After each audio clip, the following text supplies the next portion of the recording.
The family is growing, the kids have friends, and sports no longer take an off-season. You're in the market for a 3-row SUV. And though all of your neighbors are driving Pilots and Highlanders, you like to go your own way. And that's where Mazda enters the picture with their CX-9, a distinctly unique take on the family mobile. I've always been a fan of the CX-9, even going back to its first generation, which ended when this beauty arrived 3 years ago.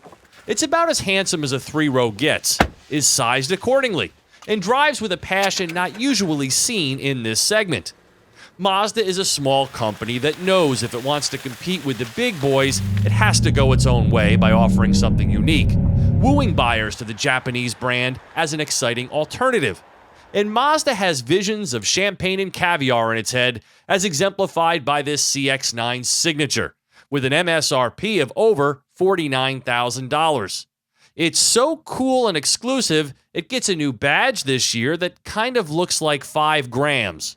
The CX-9 is a standout in the styling department, and this signature trim has this gorgeous interior made from authentic materials that elevates it into the luxury realm. But most of the updates for this model year focus on the electronics, including this super helpful 360-degree camera.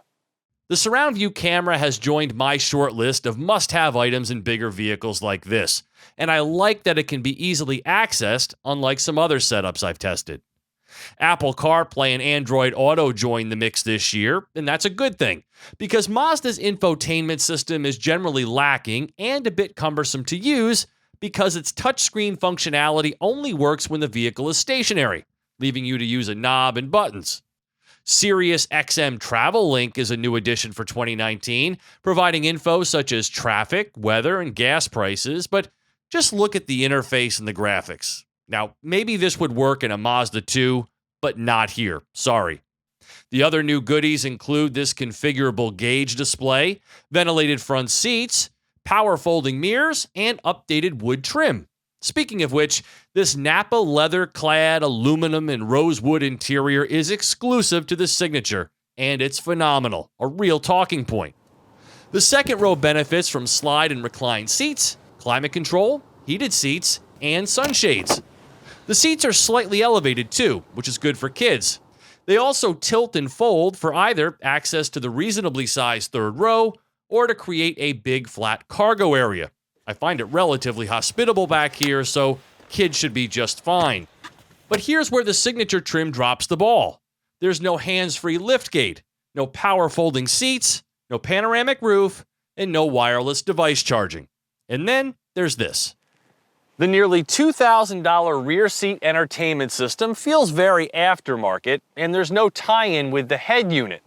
And if there's one area in which the CX-9 still feels a step behind, it's in innovative cabin technologies. You know, like Honda's Cabin Talk or Chrysler's cool interactive games. Something tells me these screens aren't long for this world anyway. The CX-9's Turbo 4 really does get the job done, both in terms of power and refinement, even in a nearly $50,000 vehicle. But my mileage has been a bit disappointing this week, checking in at just under 20 mpg. I guess we need some more Skyactiv.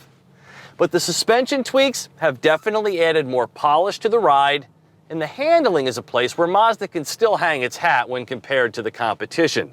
It's a great drive for a mainstream 3-row. But that price leaves me wanting even more. No one uses a 6-speed anymore, and even though I don't love the feature, the lack of start-stop certainly contributes to the low MPG, which you would think would be better than the V6 competitors. The all-wheel drive has done a yeoman's job in the snow, and the 310 pound-feet of torque and 250 horsepower play particularly well. However, keep in mind that if you choose to use 87 octane, horsepower drops to 227. It drives and steers and moves through the back roads like a Mazda, and that's the biggest compliment you can pay it. It's not sporty per se, but it sure is competent beyond what it needs to be. You can score a CX-9 for under 35 grand, but if you must have it all, a fully loaded signature is $49,230. Certainly good, but not great. For TestDriveNow.com, I'm Steve Hammis.